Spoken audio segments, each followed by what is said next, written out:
Baik, Assalamualaikum warahmatullahi wabarakatuh. Waalaikumsalam warahmatullahi wabarakatuh. Selamat pagi. Pagi Bu.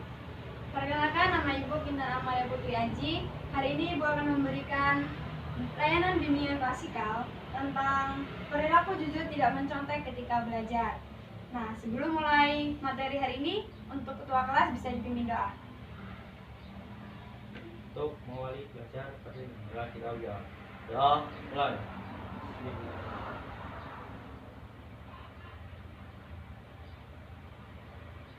Selesai. Baik, apa kabarnya hari ini anak-anak? Ya Bu.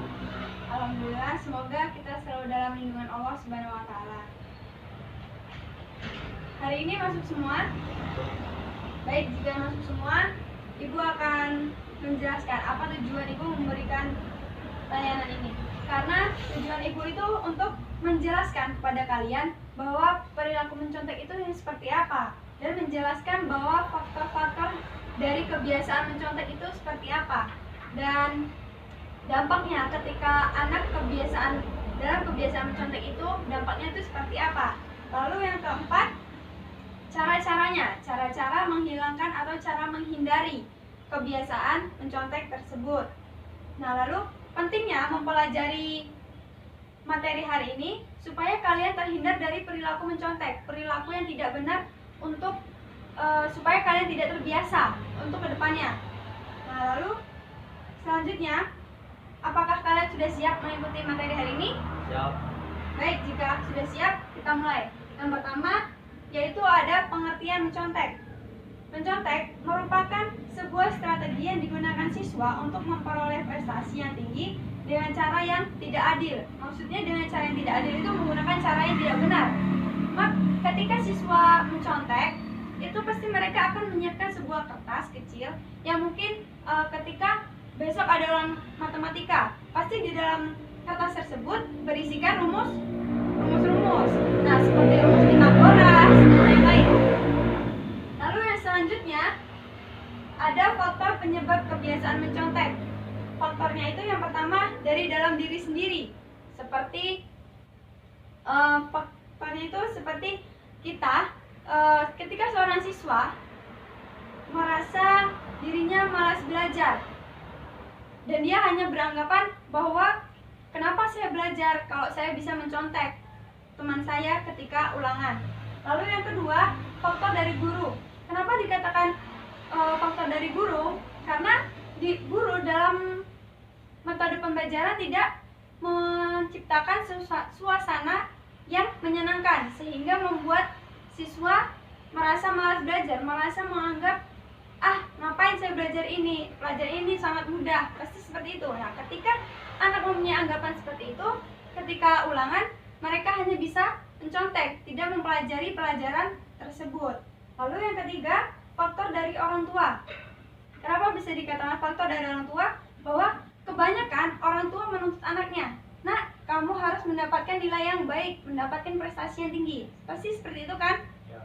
Nah, mulai dari situ anak pun mempunyai anggapan bahwa saya harus dapat nilai yang baik, saya harus mendapatkan prestasi yang tinggi. Nah, mulai dari situ kebanyakan jalan yang diambil siswa itu adalah mencontek. Nah, ketika mencontek itu pun dia hanya melihat jawaban temannya tanpa dia berpikir dengan sendirinya. Lalu yang keempat itu ada faktor dari pendidikan. Nah, faktor pendidikan itu seperti pemerintah pun sudah merubah beberapa kurikulum dari 2006, 2013. Nah, ketika seorang guru pun tidak menciptakan suasana kelas yang menyenangkan dan menciptakan suasana kelas yang membuat siswa semangat belajar, itu pun akan sama saja membuat siswa malas belajar. Nah, lalu yang selanjutnya, dampak dari kebiasaan mencontek. Yang pertama, membuat siswa menjadi malas belajar. Seperti contohnya kayak, ngapain saya belajar? Saya bisa melihat si A besok kalau ulangan, saya bisa melihat si B kalau ulangan, pasti seperti itu. Lalu yang kedua, membuat siswa lebih menyukai cara-cara yang instan. Seperti cara yang instan itu seperti mereka melihat jawaban temannya. Dia tidak belajar, dia tidak mencari jawaban tuh dengan usaha dia sendiri, tetapi dia mengandalkan orang lain. Nah, lalu yang ketiga, tidak adil pada siswa lain. Kenapa bisa dikatakan tidak adil? Bahwa kebanyakan siswa yang mencontek itu mendapatkan nilai yang tinggi, mendapatkan prestasi yang tinggi dibandingkan siswa yang benar-benar belajar sungguh-sungguh. Misalkan dengan pulang sekolah dia belajar, malam hari dia belajar, ketika pagi hari pun dia belajar. Nah, lalu yang keempat, menjadi contoh buruk bagi siswa lain. Kenapa bisa dikatakan contoh buruk?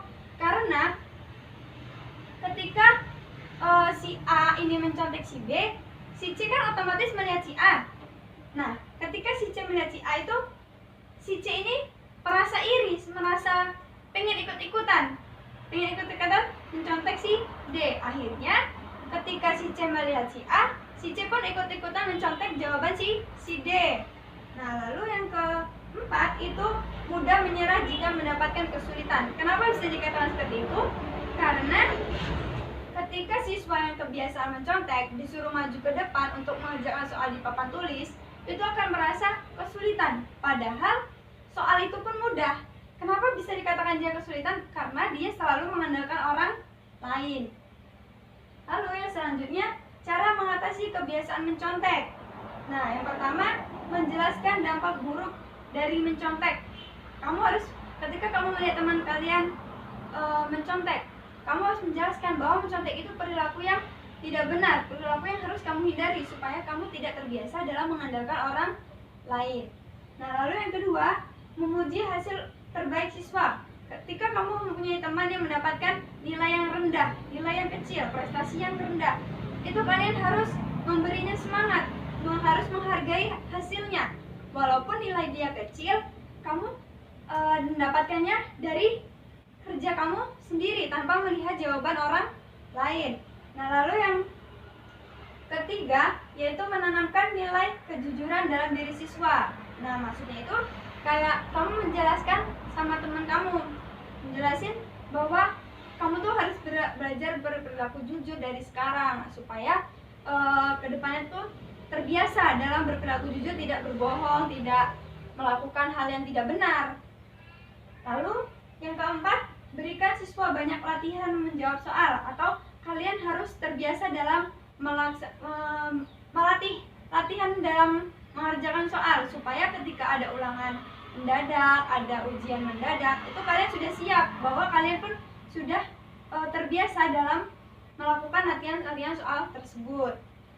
Lalu yang terakhir itu ada integrasi keislaman, yaitu dalam Quran surat Al-Hujurat ayat 8, Bismillahirrahmanirrahim, Innallaha ya'lamu ghaibas samawati wal ard wallahu basirum bima ta'malun, yang artinya sesungguhnya Allah mengetahui apa yang gaib di langit dan di bumi, dan Allah Maha melihat apa yang kamu kerjakan. Maksudnya Allah itu mengetahui apa yang gaib di langit dan di bumi, dan Allah pun melihat apa yang kamu kerjakan. Seperti kamu mencontek, walaupun orang tua, teman kalian, guru kalian tidak tahu, hanya Allah yang tahu kamu melakukan hal seperti itu.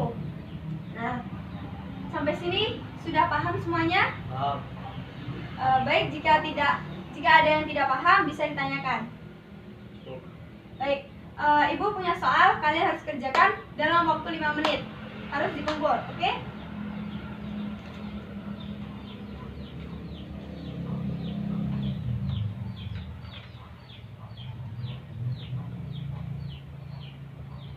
Baik, sudah selesai? Bagian sudah selesai, bisa dikumpulkan.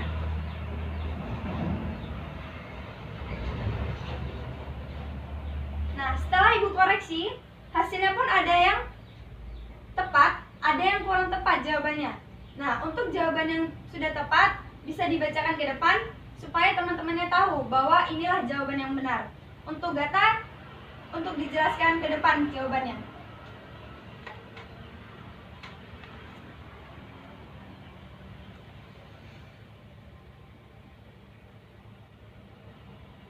Jelaskan pengertian menyontek.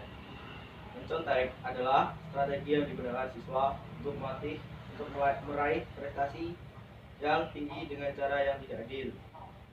Apakah dampak dari mencontek? 1. Membuat siswa malas. 2. Membuat siswa lebih menyukai cara-cara instan. 3. Tidak adil pada siswa lain. 4. Menjadi contoh buruk bagi siswa lain. 5. Mudah menyerah jika mendapat kesulitan. Sebutkan 3 cara mengatasi kebiasaan mencontek. 1. Menjelaskan dampak buruk mencontek. 2. Memuji hasil terbaik siswa. 3. Menanam nilai kejujuran dalam diri siswa. Oke, beri aplaus untuk Gata. Lalu yang selanjutnya, kesimpulan pada pagi hari ini yaitu mencontek adalah perilaku yang tidak benar yang harus kalian hindari supaya kalian tidak terbiasa dalam melihat hasil dari orang lain. Kalian harus belajar dari diri sendiri, harus bisa menghargai diri sendiri supaya kalian terbiasa untuk kedepannya bahwa kalian punya pikiran sendiri, tidak melihat pikiran orang lain. Nah, sebelum Ibu akhiri materi hari ini, untuk ketua kelas bisa dipimpin doa. Untuk mengakhiri belajar pada ini, marilah kita berdoa dan kita doa mulai.